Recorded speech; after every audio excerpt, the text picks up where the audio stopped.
నమస్తే, welcome to our channel. నేను పద్మిని. ప్రస్తుతంతో పాటు ప్రముఖ ఆధ్యాత్మికవేత్త, నారీసేన ఫౌండర్, దత్త ఉపాసకురాలు, శ్రీపాద శ్రీవల్లభ దత్తపీఠం వ్యవస్థాపకురాలు శ్రీమతి లతా దత్త గారు మనతో పాటు ఉన్నారు. మాట్లాడదాం. అక్క నమస్తే. అక్క నమస్తేరా. అక్క, ఉద్యోగాలు లేవు అని చెప్పి వింటూ ఉన్నాం, చాలా చాలా ఫ్రీక్వెంట్గా ఈ మాట వింటూ ఉన్నాం.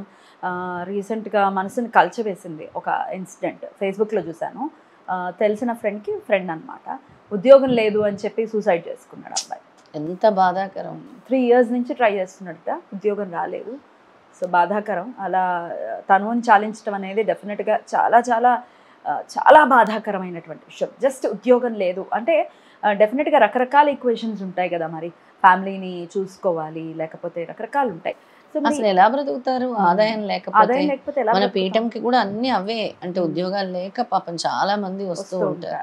వాళ్ళ బాధలు చూస్తే అసలు పిల్లల ఫీజులు ఎలా కడతారు, ఇంటి అద్దెలు ఎలా కడతారు, ఎలా చాలా ప్రాబ్లం. అసలు ఈ సమస్య నుంచి బయటపడాలి, వాళ్ళకి తగిన చక్కటి జాబ్ రావాలి, ఉద్యోగం రావాలి అని అంటే ఏదైనా చక్కటి రెమెడీ చెప్తారా? తప్పకుండా పద్మిని. మంత్రం ఉంది, ఆ మంత్రాన్ని వాళ్ళు చదువుకోవాలి ప్రతిరోజు. ఈ మధ్య తరగతి వాళ్ళందరూ కూడా అసలు లేని వాళ్ళు ఉన్న వాళ్ళకు ఉండదు ప్రాబ్లం, మధ్య తరగతి వాళ్ళే నలిగిపోతారు. ఎలాగా అసలు ఎన్ని విషయాల్లో కూడా అసలు వాళ్ళు బయటకు చెప్పుకోలేరు అనమాట. బయట లేదు అని కూడా చెప్పుకోలేరు. అరాకొరా జీవితాలు ఇలాగ అన్ని. ఎంత ఎక్స్పెన్సెస్ కూడా ఎంతలాగా పెరిగిపోయాయి మనకు తెలిసిందే.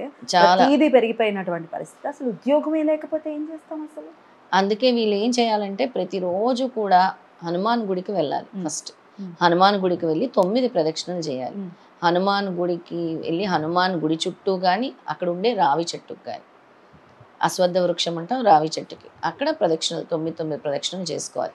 అలాగే ఆ రావి చెట్టు కిందే కూర్చొని నేను ఏదైతే మంత్రం చెప్తున్నానో అది 10 మాలలు చేయాలి. 10 మాలలు 1008 సార్లు అలా 11 రోజులు చేయాలి కంటిన్యూస్గా. 11 days కంటిన్యూస్ చేస్తే వాళ్ళకి ఆ వీసా ఇంటర్వ్యూలు, జాబ్ ఇంటర్వ్యూస్, వీసాల ఇంటర్వ్యూలు, చాలా మందికి వీసాలు రావట్లేదని బాధపడతారు. జాబ్ ఇంటర్వ్యూస్, జాబ్లో సక్సెస్ కావాలని కోరుకుంటూ ఉంటారు. తప్పకుండా వస్తుంది అనమాట. రెసెషన్ కూడా హడల్ కొట్టేస్తాం చాలా ప్రపంచాన్ని.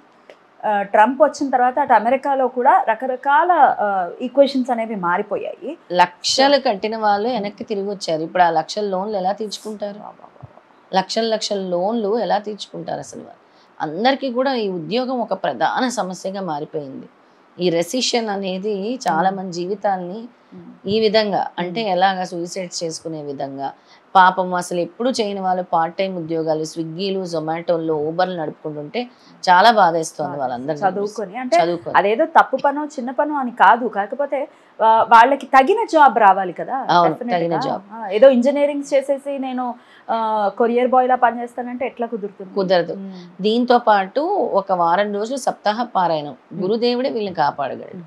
గురువే ఉద్యోగాన్ని ఇస్తాడు. వారం రోజులు కూడా సప్తాహ పారాయణం చేసుకోవాలి వీళ్ళు. సప్తాహ పారాయణం వచ్చి ఎక్కడైనా వాళ్ళ ఇంట్లో మాత్రం చేయొద్దంటాను, ఎందుకంటే అదే నెగిటివిటీ వాళ్ళ చుట్టూ తిరుగుతూ ఉంటుంది. ఎక్కడైనా గురు దేవాలయాల్లో కానీ పీఠాల్లో కానీ వచ్చి వారం రోజులు సప్తాహ పారాయణం చేసి మన పీఠం కూడా రావచ్చు చేసి ప్రతిరోజు కూడా స్వామికి పసుపు అనేది సమర్పించాలి. స్వామి మాకు ఈ ఉద్యోగం రావాలి. ఎలా సమర్పించమంటారు? పసుపు నీళ్ళల్లో కలిపేసి అభిషేకించటం కానీ, లేదా పసుపు నీళ్ళల్లో కలిపేసి మేడి చెట్టుకు వేయటం కానీ. మేడి చెట్టుకు వేయచ్చు, తొందరగా అనుగ్రహిస్తారనమాట. వేసి అక్కడ కూర్చొని పారాయణం వారం రోజులు పారాయణం చేయాలి. రైట్. అయితే పిల్లల కోసం తల్లిదండ్రులు ఈ విధానాన్ని, మీరు చెప్పేటటువంటి విధానాన్ని, అటు హనుమాన్ గుడికి వెళ్ళటం కానీ, ఇలా మేడి చెట్టుకి పసుపు నీళ్లు వేయటం కానీ, ఇవి చేయొచ్చా? చేయొచ్చు. ఇప్పుడు హనుమాన్ గుడికి వెళ్ళేది 11 days కంటిన్యూస్గా చేయాల్సింది. కంటిన్యూస్గా హనుమాన్ గుడికి వెళ్ళాలి, అక్కడ రావి చెట్టు కింద కూర్చోవాలి. ఇప్పుడు నేను చెప్పబోయే మంత్రాన్ని చదవాలి వాళ్ళు. 1008 సార్లు 10 మాలలు తిప్పి చేయాలి. ఇంకోటి మనం చెప్పింది గురు చరిత్ర పారాయణం చేయాలి, సప్తాహ పారాయణం చేయాలి. గురు చరిత్ర కానీ, శ్రీపాద శ్రీవల్లభ చరిత్ర కానీ, షిరిడి సాయి సచ్చరిత్ర కానీ, గురువుకు సంబంధించిన ఈ 3 చరిత్రల్లో ఏదో ఒక చరిత్ర పారాయణం చేయాలి. రైట్. అక్క, ఈ పేరెంట్స్ చేయొచ్చా అన్న క్వశ్చన్ వెనకాల ఒక దీని గురించి మనం మాట్లాడుకోవాలి. ఎందుకంటే మా పిల్లలు నమ్మరండి దేవుణ్ణి. అందరు ఇదే చెప్తారు. అసలు నాకు ఎంత మీ పిల్లలు నమ్మనప్పుడు మీ పిల్లల కర్మ అలాగే ఉంటుంది. మీ పిల్లలకి వారానికి ఒకసారి వెళ్ళి నమస్కరించుకోవాలి. ప్రతిరోజు అనుకోవచ్చా? పెంపక లోపమే. మీ పిల్లలు నమ్మరు అని అంటే మీరు ఆ నమ్మకాన్ని కల్పించట్లేదు పిల్లలకి. మీ అమ్మా నాన్నలు మీకు ఎలాంటి నమ్మకాన్ని కల్పించారో మీరు మీ పిల్లలకి ఎందుకు ఇవ్వలేకపోతున్నారు? మీ తాతయ్యలు అమ్మమ్మలు ఎలాంటి నమ్మకాన్ని కల్పించారో మీరు ఎందుకు ఇవ్వలేకపోతున్నారు మీ పిల్లలకి? ఇతర ధర్మంలో ఉన్న వాళ్ళు మనం చూస్తాం, ఇది ఫ్రైడేనో సండేనో చక్కగా వెళ్తారు వాళ్ళు. ఇదే బాధ పద్మిని నాకు. అందుకే నేను ఏం చెప్తున్నానంటే మంగళవారం హనుమాన్ గుడికి వెళ్ళటం నేర్పించండి.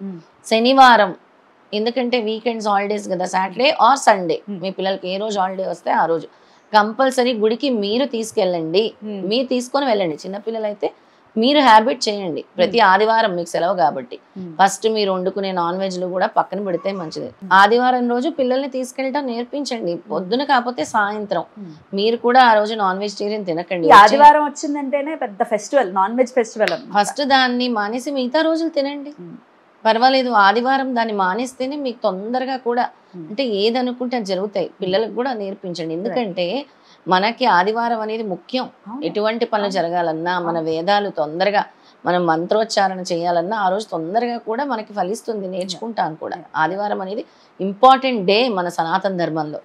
సూర్య అనుగ్రహం కోసము, నవగ్రహాల అనుగ్రహం కోసము మనం ప్రత్యక్షంగా కనిపించే గ్రహాలు సూర్యచంద్రులే కదా. కావాలనే మన ధర్మంలో ఉన్న వాళ్ళని భ్రష్టు పట్టించడం కోసం సండే నాన్ వెజ్ ని తీసుకొచ్చి ఇంపార్ట్ చేశారు. అవును, అలా దాన్ని మానేసేయండి.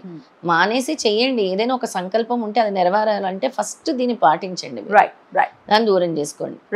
అయితే నువ్వు చెప్పినట్టుగా అలవాటు చేయండి. దయచేసి అలవాటు చేయండి. మా పిల్లలు చెయ్యరు. హనుమాన్ని పట్టుకోమని అలవాటు చేయండి. ఆదివారం ఏ గుడి మీ ఇష్టదైవం ఎవరైతే ఆ గుడికి వెళ్ళండి. అమ్మవారి గుడికి వెళ్ళండి, శివాలయంకి వెళ్ళండి, విష్ణు ఆలయాలకు వెళ్ళండి, గురుదేవాలయాలకు వెళ్ళండి. గురువారం సాయంత్రం చాలా మంది గురుదేవాలయాలకు వెళ్తున్నారు.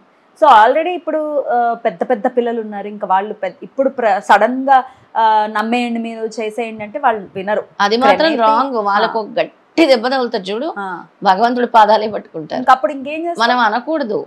వాళ్ళకి తగిలే దెబ్బ అసలు నేనేం చేయాలి భగవంతుడా,